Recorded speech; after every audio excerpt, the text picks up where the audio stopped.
All right. Well, welcome, Don Norman, one of the executive pastors at Our Savior's Church in Lafayette, Louisiana. Don, welcome to Thank the you. Church Planting Cohort Network, learning how to do this thing. And we wanted to give you just some time to tell us a little bit about where you came from, what Our Savior's is doing from Dallas to Destin, Florida, and how the wizard behind the curtain works all of that out, if you will. So give us a little brief introduction about yourself. Yeah, thank you so much. Glad to be here. Very, very honored to be included. And I'm a part of an organization that has been raising people up and planting churches. And we have multiple campuses throughout, and we've actually got a family of churches that extends that geographic area and that region that you're in. 15 years ago, right out of Bible school, came to Lafayette and got plugged in, helping with a ministry program that was there. Found my way into the finance office. I've got a finance and a business background before Bible school. And from there, my first day on the job, I was reconciling a credit card statement. And from there, just continued to work up. We were one location at that point in time, just planted another one. It was portable. We were setting up and tearing down every single day. And we've just continued to add campuses and campuses and campuses to this. Today, this last weekend, we had just over 7,500 people in attendance across 13 weekend services. And it's neat. It's neat to see what God has done. And as humbling as it is to be a part of a conversation like this, I do have to acknowledge that I don't think we're smart enough. This is something that God is doing and God is blessing. And I'm grateful to be a part of it. I currently sit as our organization's chief administrative officer, which means I have my hands in pretty much everything that goes on, overseeing our business, the finance, the legal, the insurance side, the HR side as well. And it's neat. My big passion is creating systems and strategies and how-tos to accomplish ministry in our context. So thanks for the invitation. Well, and knowing you personally, you are one of the best that I've ever come across that when it comes to systems and strategy. There's people out there that need a whiteboard. In your head, it just automatically computes and it spits out. It's amazing. As that church has grown, and as I even like how you said the family of churches, because that just gives a key to what the network is, which is based on relationship. But as that church has grown and as the campuses have grown, even as the other plants have come in, either grafted in or sent out, you obviously have seen different systems and strategies come and go. Is there something that you prefer, or is it based on the size, the structure, how it's growing, the people that are there? Give us a little bit about the growth from maybe the first 5 years that you were there when the church was about 500-600 to when it really started planting some other churches. Yeah, so we've seen a couple of things when we're talking about systems and structures. And just to give some context to those people that are listening, we're talking about single legal entity, multi-site churches. And then we've also got relationship with different entities. So things I want to share with you guys that we found really can work in both contexts. And I don't know that we have the time or the opportunity to get into all the details of the pros and cons of the legal entity, all of that kind of stuff. But essentially, one of the things that we found that works for us is that the systems have to support people. You've got this dichotomy, if you will, that oftentimes people lean heavily on the systems because they're not willing to have the people conversations. And so somebody used to say that the easiest way to avoid having a difficult conversation is just to establish a policy. Right. And so if you have a policy, you don't have to have the difficult conversations. And so we've just found in our context, as we continue to grow, we've never shied away from the conflict. We've never shied away from the people side of things. And we try not to put a policy in place if the sole reason of having that policy is to avoid a difficult conversation. So that being said, the systems that we create have to support the people that are doing it. And I think a lot of churches kind of get things a little backwards. They think we're this big top central organization at the top and we dictate everything else to the bottom. The problem is now the people are supporting the system. instead of the other way around. We really like to try to flip the script, if you will, and have all the people supported by the system. So our pastors, our staff, all of that, that we interact with, and we make decisions every day for how they operate. We have to remind ourselves that they're on the front lines dealing with people. We're on the back lines, in many cases, dealing with paper. And so the systems that we create have to have some way of supporting those people. Another thing that we found really helps us is we make it as easy as possible for those people on the front lines, the pastors, the ministers, the department heads, those guys. I want to make it as easy as possible for them to get the answers and the support and execute the thing that they need. And we've just found if the easiest distance between your problem and the solution is our office, then you'll come to us every time. Yeah. And I want our teams and our pastors to talk to our staff all the time. We will repeat ourselves as many times as possible. We will support, we will do things, we will walk people through things as many times as possible. And if they know that Pastor Don is the shortest distance from my problem to the solution, then I can help them. And it creates this really neat relationship between a central support team and the people on the front lines. We exist because there are people on the front lines. The front lines people don't exist because we're here. Does that make sense? It does, and it makes me think that in a perfect world, it all runs smoothly. The gears are churning. But somebody might think that that the system could get bogged down. And I think I know where you're going to go with this, that, man, now the pastor has to have all these tough conversations or difficult conversations instead of just saying, this is how it is. How time consuming can it get to where you have to pull back and say, okay, we're really putting way too many man hours into something that really does need to be simplified. I'm no longer encouraging and empowering. I'm coddling and babysitting. I hate to put it like that, but that's a lot of what ministry can end up being if we don't have the conversations the right way. Yeah. So I would start by asking the simple question: how is what you're doing working for you now? The crux of that is when I say a policy avoids a difficult conversation. What I would say is we have found ways to have the conversation and to structure the conversation so that it's empowering. So our pastors are calling and saying, hey, I'm dealing with this at our campus level. We've got a team of other pastors that have already dealt with that. And we've captured the essence of that conversation, the essence of the vision, the essence of the heart of what we're trying to do and how we would go about solving that problem. So it's not like I'm just sending you a policy manual. I'm developing a relationship and I'm helping to download some DNA and some culture so that you begin to think the way we think, not just act the way we act. Does that help kind of answer that question really a little good. bit? Yeah. Yeah.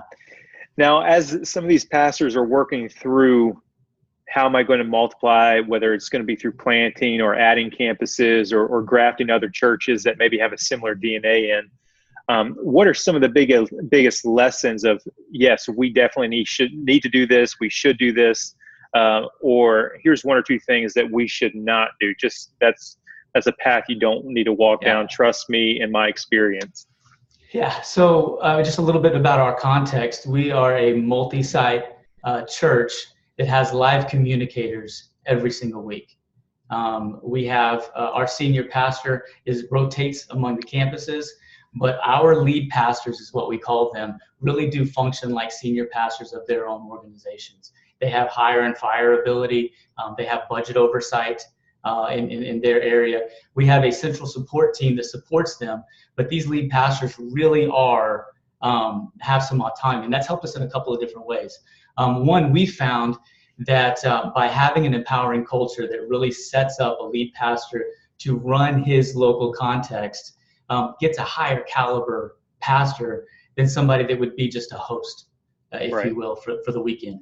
And so now you have a pastor who is supported by all the things that pastors don't like, right? They don't want to have to think about insurance. They don't want to have to think about liabilities. They just want to speak and teach and disciple people And I laugh. Pastor Jacob used to say for the longest time, so all I wanted to do was build a big building so I could talk to a lot of people. I didn't intend for church to look like this.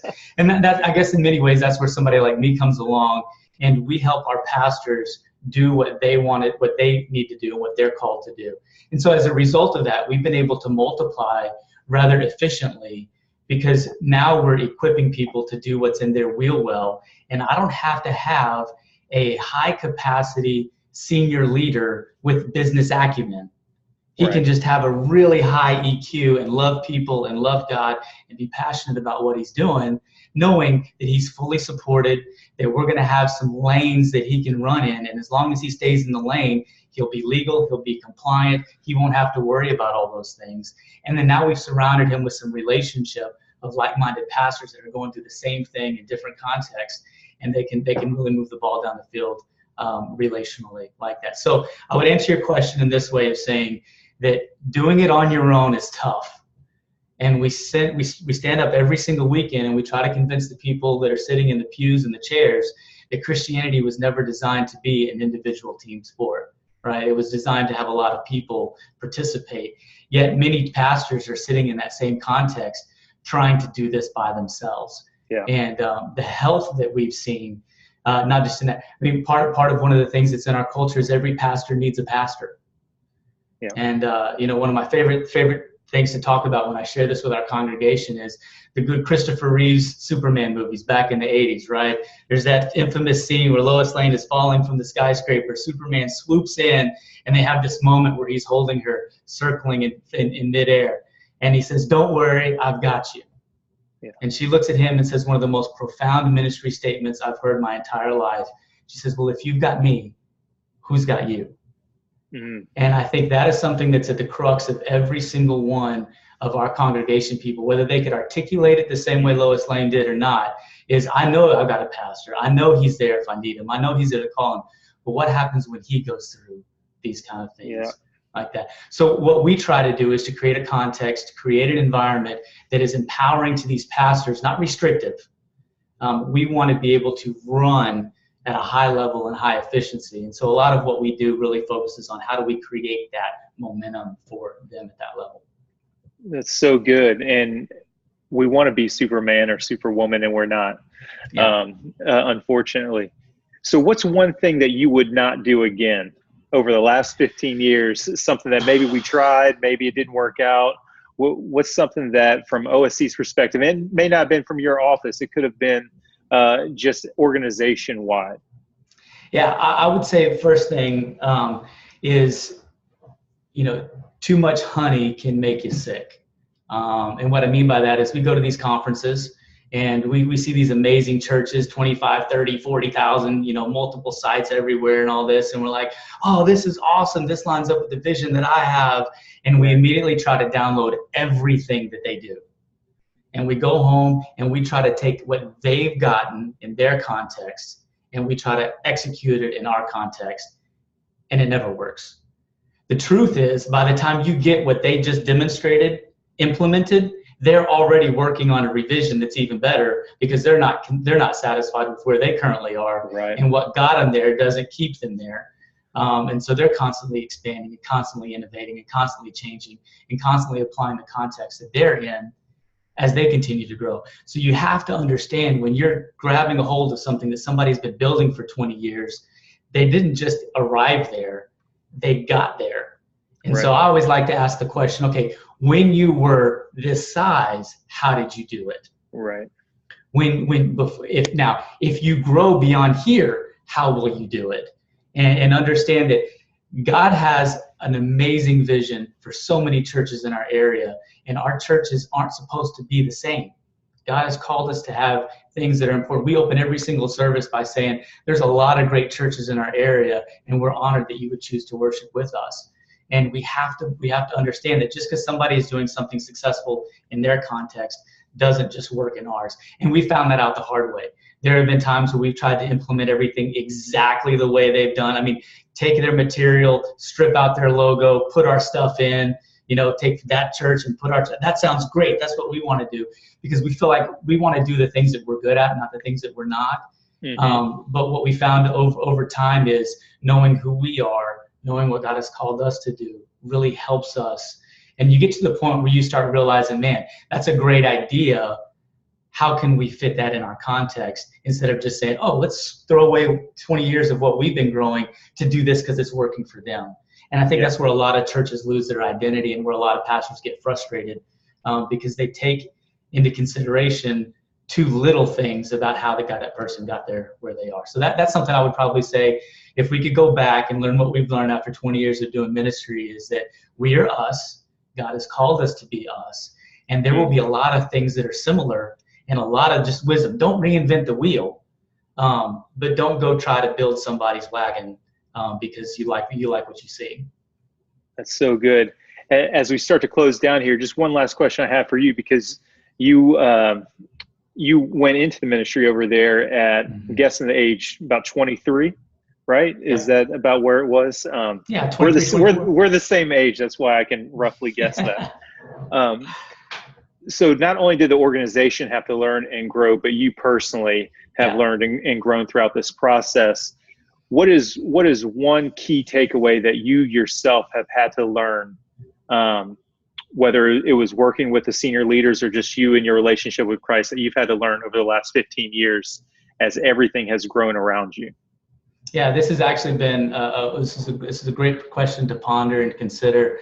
And the truth is, a lot of what I share with our current staff is a reflection of what I walked through personally. So I'll share it with you in this context. I'll kind of answer this way. Early on, I had to learn to be submitted. I had to learn that there was a vision, there was a process that existed, there was a dream that existed long before I got here. And though I had great aspirations and God was going to use me in incredible ways, and these were the things I was going to do, before I could ever really be used, I had to be submitted to the vision in the context of what God was doing around here. And from submission, I then walked into a season where I was carrying real weight. And I started to carry on more and more responsibility and more tasks. And because I was submitted, I was being trusted with a whole lot. But I very quickly became irreplaceable in our organization.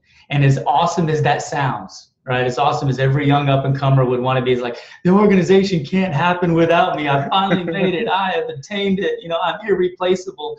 I learned the hard way that is a very dangerous place for anybody to be. Because if you're irreplaceable to your organization, then this can't grow beyond you. And so though I worked really hard to be submitted, and though I worked really hard to be irreplaceable, I've had to work twice as hard to be reproducible. And I've had to look and say, man, if I'm really irreplaceable, I've gone from being an asset to a liability to our organization. And if I can't reproduce myself in our teams, not just find people who can do what I do, but find people who can think the way I think. It's taken me 15 years to get here, and now I'm a liability. What can I do every day to reproduce myself? And so where I started working really hard to be irreplaceable, I'm working really hard to be replaceable, because that means our organization can grow. And where I thought early on that would mean somebody would pass me up, the opposite is true. The more I can reproduce myself, the higher in our organization I've become, because now my capacity is larger underneath me. Right. And if I'm an irreplaceable person, I can't grow anymore because the organization can't continue. I become my own bottleneck.